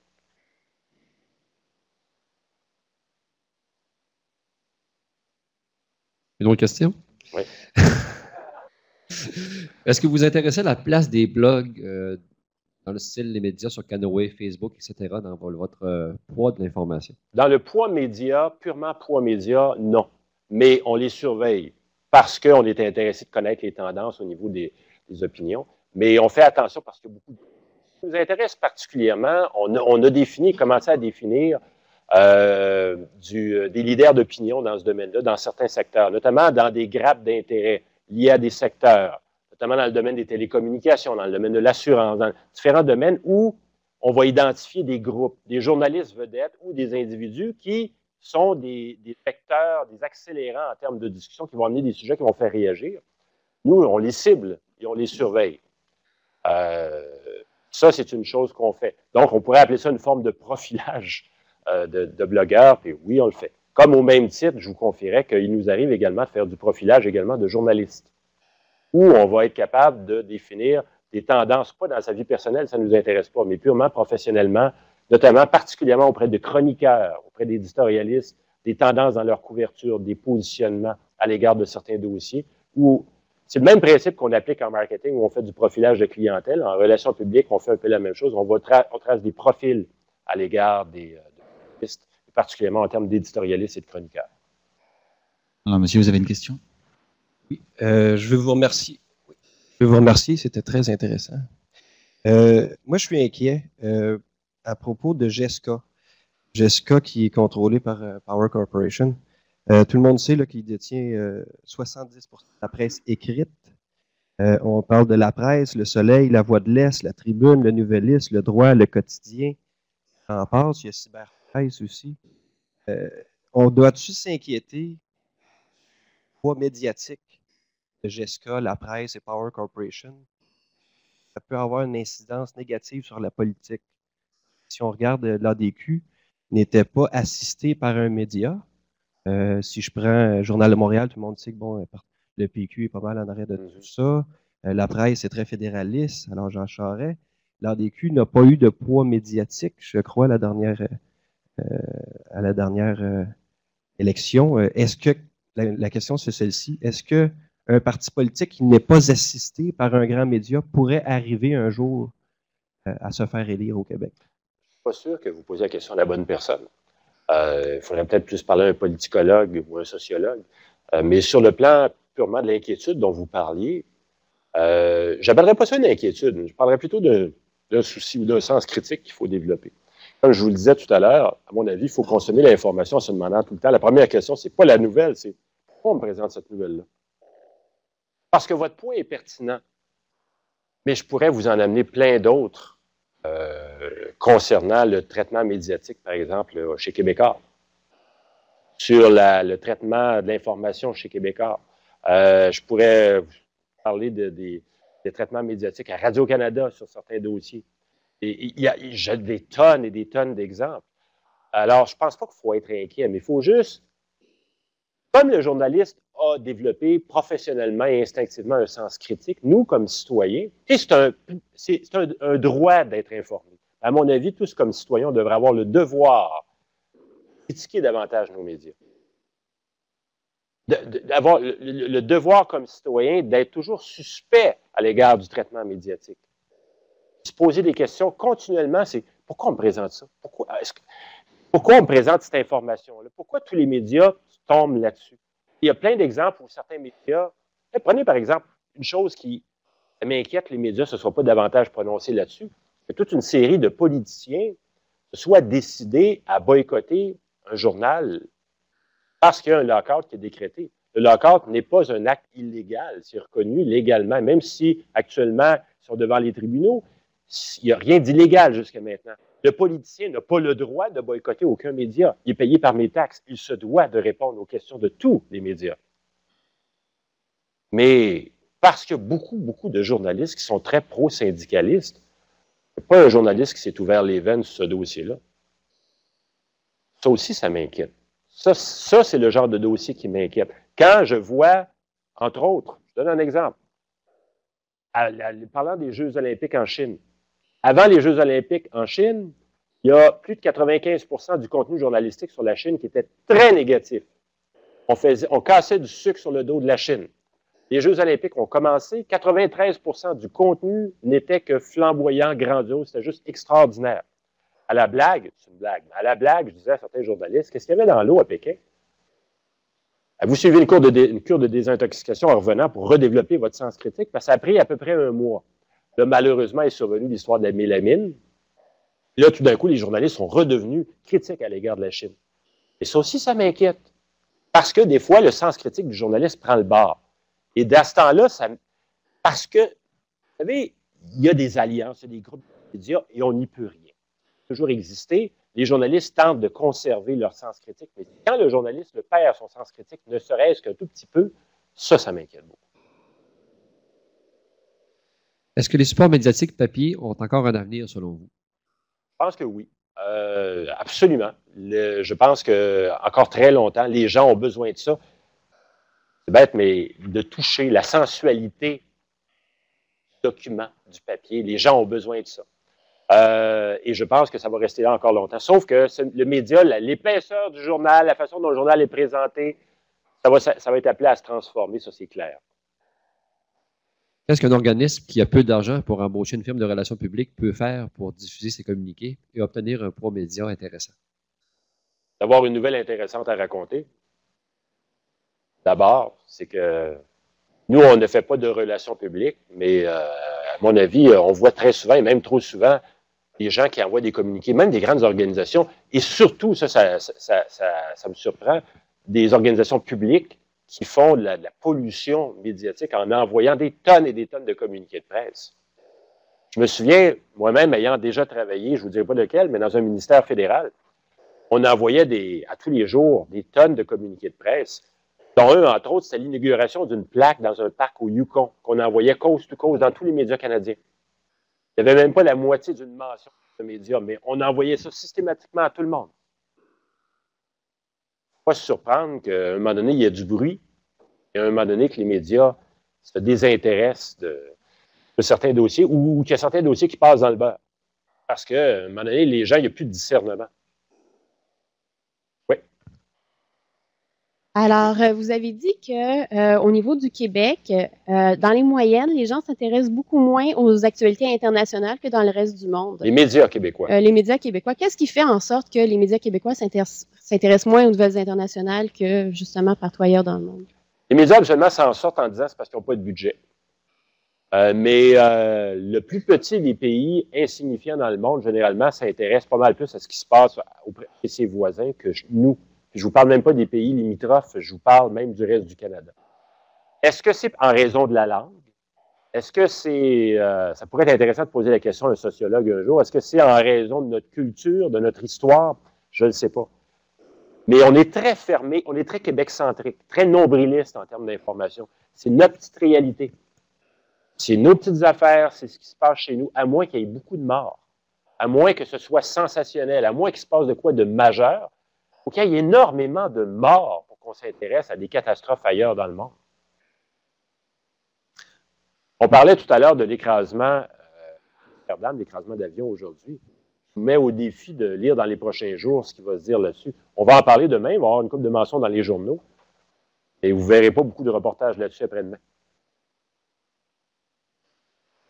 Considérant que dorénavant, la population de 18-34 ans privilégie les médias sur Internet pour s'informer et que ces personnes ont accès à un beaucoup plus grand nombre de médias qu'ils choisissent à leur gré, les statistiques de cette présentation que vous avez faite aujourd'hui tiennent compte de ce phénomène?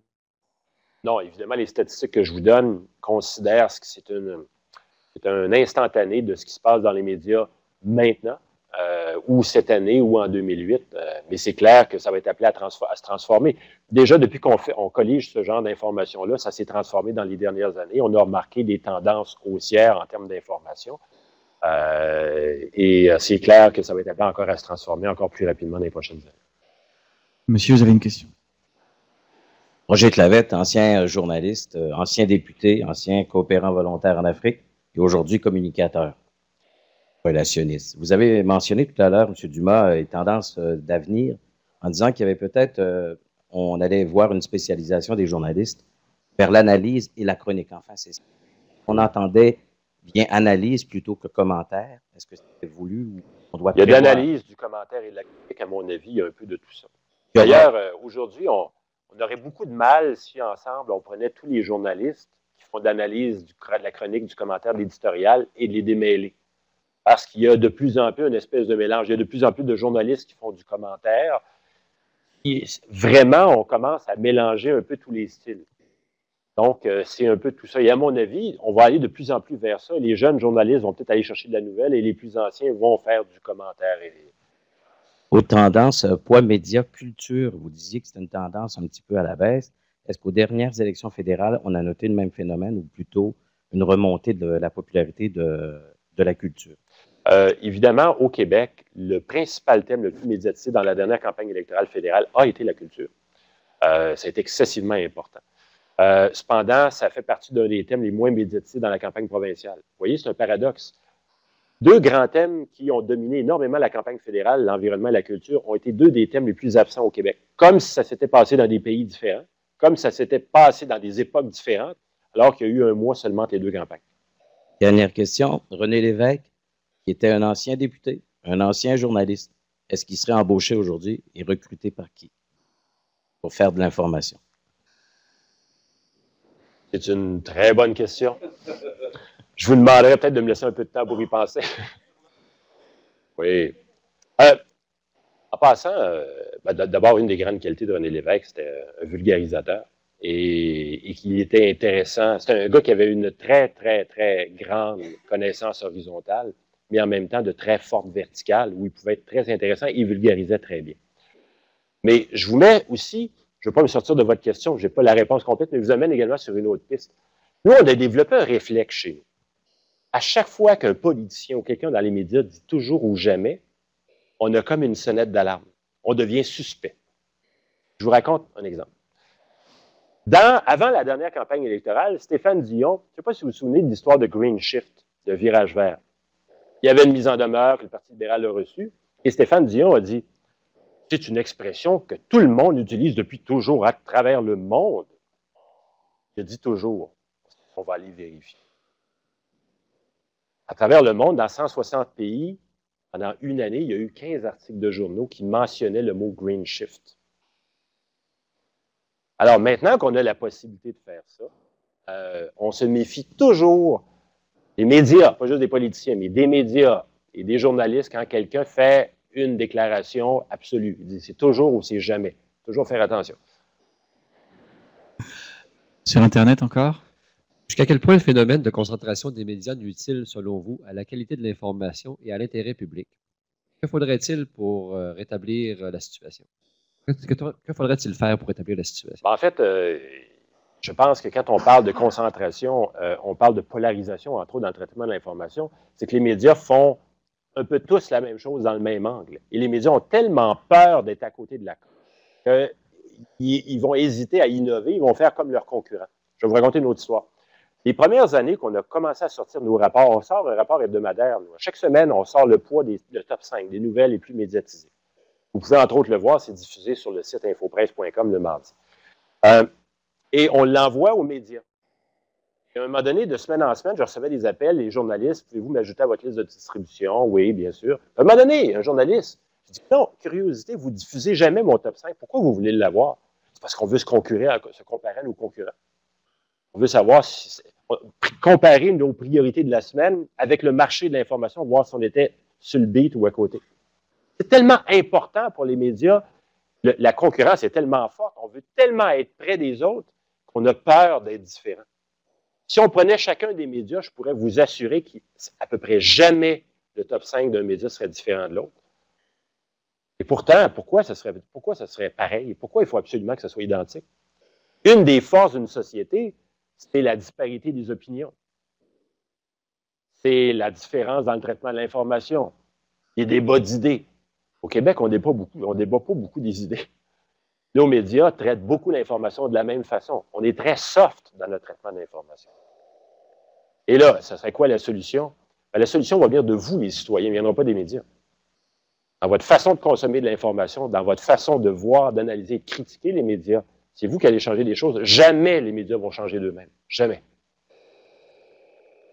C'est le temps d'une ou deux dernières questions dans la salle.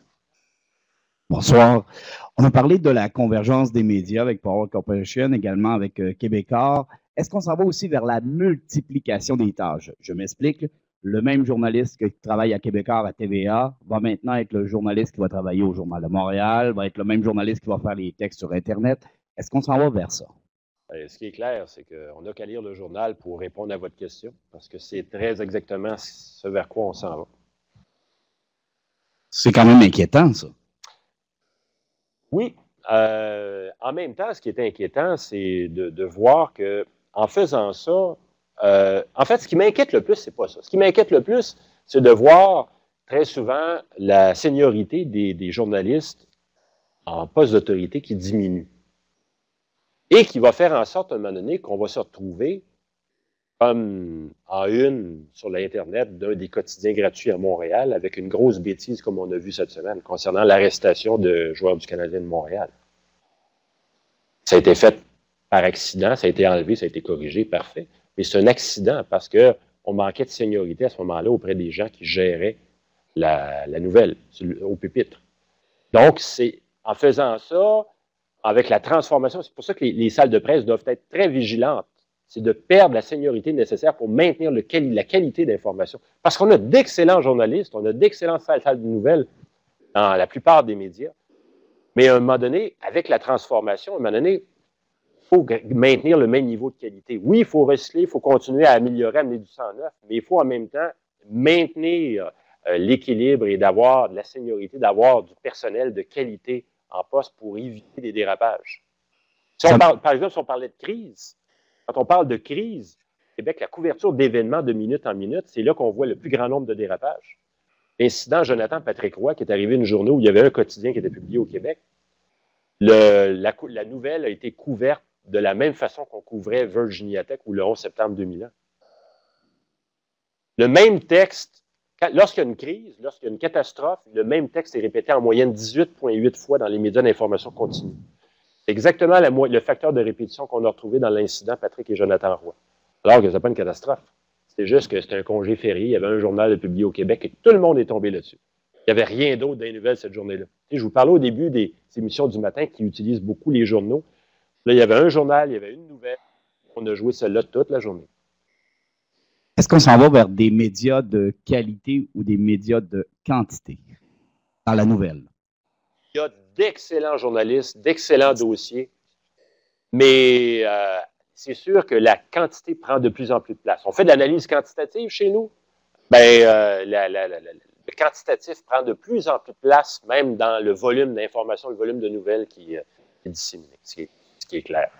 Dans l'équilibre, à mon avis, la qualité va être dans l'équilibre. Et surtout, autrement dit, c'est à vous autres de faire des choix. De plus prendre un média pour ce qu'il est, puis de dire, bon, ben moi, je suis un téléspectateur de ce réseau-là, je n'écoute que ce réseau-là. C'est à vous, citoyens, de faire vos choix et de prendre ce qui vous intéresse et de magasiner votre information et d'arrêter de gober tout ce qu'on vous donne. Dernière question, l'information sur Internet, on dit que ça commence à être en accrudescence et tout ça. Comment ça fonctionne vraiment pour les citoyens? Est-ce que c'est le matin au bureau, on va voir sur Internet, l'après-midi, le soir? Parce que c'est un peu roulant, là, les nouvelles sur Internet. Si vous n'y allez pas le matin, bien souvent, elle n'est même plus là le soir. Oui. Là, je ne suis pas sûr de bien saisir, mais je vais essayer de répondre à votre question dans le sens que je ne connais pas les tendances de consommation des citoyens. Je ne suis pas un spécialiste dans la navigation des internautes. Mais on sait que les nouvelles, non seulement les nouvelles meurent rapidement, mais les textes disparaissent rapidement d'un site à l'autre, mais il n'y a pas de tendance très, très, très précise. Ce qui est clair, c'est que quand on parlait tout à l'heure de facteurs qui influencent le fait que vous ayez une opinion, Internet, vous arrivez au bureau, vous avez encore des nouveaux textes, vous avez encore des nouveaux trucs. Ça, c'est des éléments importants. L'autre donnée qui m'inquiète et qui n'a jamais inquiété encore notamment la Fédération professionnelle des journalistes du Québec, c'est que vous avez peut-être déjà vu sur certains sites, vous pouvez commanditer, avoir une commandite. C'est le phénomène c'est le Google AdSense. Sur certains sites, vous pouvez acheter une publicité qui est orientée en fonction du contenu de l'article, en fonction de mots-clés, tout simplement. C'est un article qui parle des voyages, et comme par hasard, vous avez des publicités avec un lien textuel vers des sites de voyage. Ça n'est jamais arrivé encore, mais un jour, il y a certainement quelqu'un, pendant que vous lisez l'article et vous forgez une opinion, qui est un groupe de pression politique qui va vous dire, en plein milieu de l'article, ce que tu es en train de lire ici, c'est pas vrai. Clique ici pour avoir la vraie version. On va donc venir interférer, parce qu'on va fonctionner comme si c'était une publicité, mais ça va être du contenu de relations publiques, et on va venir interférer dans le contenu journalistique. Il y a quelqu'un qui va y penser, qui va le faire. Personne qui l'a fait encore. Il y a eu des tests qui ont été faits. Il y a quelqu'un qui va y penser, qui va le faire. Je pense beaucoup à des groupes de pression très organisés, les Greenpeace de ce monde, qui vont arriver, qui vont venir vous planter un lien en plein milieu d'un article, qui vont vous amener ailleurs. Et pendant que vous forgez une opinion en lisant l'article, on va interférer et on va vous amener ailleurs. Et la FPJQ n'a pas vraiment démontré encore beaucoup d'intérêt et les médias continuent à permettre ça. Mais un jour, quelqu'un va le faire. Et ça c'est entre autres une inquiétude certaine, même pour vous, citoyens. Une avant-dernière question sur le web. Est-ce que, selon vous, les médias québécois sont conscients de ce manque d'informations pertinentes, de leur manque d'intérêt pour les nouvelles internationales? Si oui, qu'est-ce qui est fait présentement dans le but de remédier à cela? Sinon, qu'est-ce que vous préconisez pour pallier à ce phénomène? Ben, en fait, c'est que les médias, leur excuse tout le temps, c'est qu'ils disent on livre aux gens ce qu'ils veulent bien avoir. Et de toute évidence, c'est que la plupart des médias pensent que ça ne vous intéresse pas ce qui se passe ailleurs dans le monde. Alors que partout dans le monde occidental, à peu près, on accorde plus de place à ce qui se passe ailleurs dans le monde. Est-ce que c'est parce que vous êtes moins curieux et intéressant ou intelligent? Je ne pense pas. Je pense que c'est lié à un certain phénomène de paresse, à un manque de budget. Il y a un ensemble de raisons et de facteurs. Mais à mon avis, c'est à vous, les citoyens, c'est à nous tous, si on en veut plus, d'en demander plus. C'est à nous de réagir. D'arrêter tout le temps que quelqu'un le fasse ou le gère à notre place, mais nous, d'agir et de le demander, ou sinon d'aller acheter ou consommer le produit ailleurs. Ça, c'est une chose. Je vous en ai parlé un petit peu tout à l'heure en passant aussi. les plus grands critiques de la société sont les journalistes, mais les médias et les journalistes sont ceux qui détestent le plus se faire critiquer. Ce sont ceux qui nous envoient le plus de notes nous disant « Vous êtes qui, vous autres, pour critiquer notre travail? » Ça nous fait toujours sourire. Mais on est des citoyens. La seule chose, c'est qu'on a la capacité de traiter, d'organiser, de structurer, d'analyser le travail des médias. Et on découvre qu'il y a des tendances comme ça. On ne dit pas que les médias sont mauvais au Québec, au contraire, mais il y a des plis qui se prennent, il y a une tendance. Et on est un petit peuple, une province toute petite pour tous les médias qu'on a. Il y a des impératifs financiers extrêmement importants et les médias souvent hésitent à prendre des chances. Ils deviennent très frileux. Et à un moment donné, c'est pour ça que lorsqu'il y a eu le mouvement, le changement de propriétaire chez TQS, on s'est dit, yes, on va peut-être avoir un média qui va innover, qui va prendre des chances. Meilleure chance la prochaine fois. Alors, on va se donner le temps de 2 dernières questions, une dans la salle et une par Internet. Monsieur. Alors, juste une petite question, c'est que vous parlez des médias et tout ça.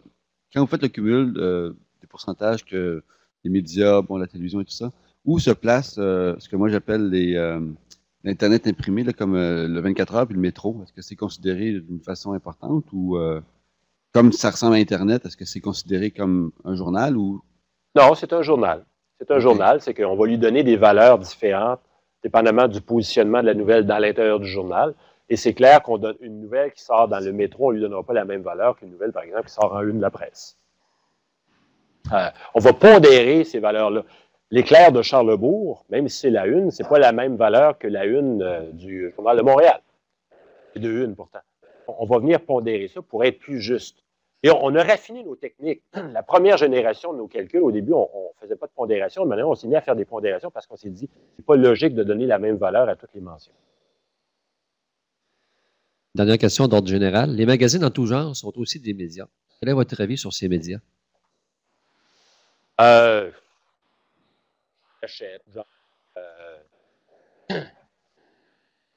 C'est sûr que ce ne sont pas des médias d'impact comme des quotidiens. Faisons un petit aparté là-dessus en terminant, puis juste pour voir un petit peu, c'est quoi le rôle essentiellement de chacun des médias. La télévision va être un média d'impact, contrairement par exemple à Internet. Internet va ressembler beaucoup plus à la radio, c'est un média d'alerte. On fait l'erreur souvent de comparer Internet à un journal, ça n'a rien à voir. La télévision est un média qui n'est pas un média d'alerte, c'est pas flexible la télévision, c'est lourd. Et pourtant, même si on faisait un sondage savoir où est-ce que vous avez entendu parler d'une nouvelle, même si vous n'avez entendu parler à la radio, si vous l'avez vu à la télévision, vous allez vous dire, c'est à la télé que je l'ai vu. Parce que la télé est tellement forte. C'est un média excessivement puissant en termes d'impact. Internet, c'est un média, un accélérant. Autrement dit, c'est le média, c'est un énorme perron d'église, Internet. Quand vous prenez le taxi, vous avez une discussion de chauffeur de taxi, vous entendez quelque chose. Ah, OK, discussion de chauffeur de taxi. Prenez 150 taxis qui disent la même chose, il doit y avoir un fondement. Internet, c'est comme un énorme perron d'église. Je ne vous parle pas des sites de médias traditionnels qui sont sur Internet, mais les blogs et tout ça. Et quand la rumeur devient extrêmement importante, quand la rumeur se propage, c'est là qu'Internet a un rôle très, très important. C'est un accélérant de nouvelles. Et c'est un média d'alerte. S'il y a un feu, une explosion, ils ont besoin de commentaires, il y a un bombardement à Beyrouth, et vous voulez avoir des commentaires, vous allez aller sur Internet. Vous allez l'avoir très facilement et très rapidement. Donc, c'est un média qui se rapproche de la radio. Le journal va se rapprocher, il va être un média. Tu sais, le journal est imprimé une fois par jour. Une fois qu'il est imprimé, c'est bien difficile d'en réimprimer une autre copie. Mais le site Internet va se rapprocher de la radio. Le journal va être un média d'impact, moins puissant que la télévision, mais permet de faire des analyses plus en profondeur. La télévision, c'est très en surface. Dans les 2 dernières campagnes électorales, savez-vous en moyenne par jour, puis pourtant on a parlé de politique, en moyenne par jour, combien de temps avez-vous entendu à la télévision chacun des chefs dire quelque chose? 15 secondes. Comme citoyen, vous avez entendu chacun des chefs dire quelque chose en fin de soirée 15 secondes par jour. Alors, oui, comme citoyen, on forge notre opinion, notamment en politique, sur une réalité de plus en plus ténue, parce que l'information va de plus en plus vite, on vous bombarde de plus en plus. Une fois qu'on le sait, ben, on développe peut-être davantage notre sens critique. Merci, j'espère que ça vous a plu. Merci beaucoup. Merci beaucoup, c'est malheureusement tout le temps qui nous reste. Si vous me permettez de prendre encore 2 minutes de votre temps, on va faire ça très rapidement. N'oubliez pas le petit questionnaire qu'on vous a remis. C'est bien important pour nous d'avoir votre opinion. Les gens en ligne aussi peuvent donner leur opinion par Internet. Inscrivez votre adresse de courriel si vous le souhaitez. Je vous réfère au site web de la toile, toile.coop pour avoir toutes nos informations. Et pour terminer, je vous invite pour les 3 prochaines conférences de cette saison. Le 25 mars, nous aurons 2 personnes de Pratt & Whitney, Annick Lambert et Félinie Després, qui nous parleront des communications internes comme moteur d'avancement d'une grande entreprise. Le 29 avril, ce sera le tour de Madame Lynne Sylvie Perron, qui est conseillère principale au cabinet de relations publiques nationales et qui nous parlera de ses 30 années de communication politique. Et nous terminerons par une table ronde animée par Bernard Motulski, qui est à la chaire de relations publiques et de communication marketing ici à l'UQAM. Et nous discuterons d'une éventuelle reconnaissance professionnelle pour les communicateurs. Alors, je vous donne rendez-vous pour ces 3 conférences-là. Et pour terminer,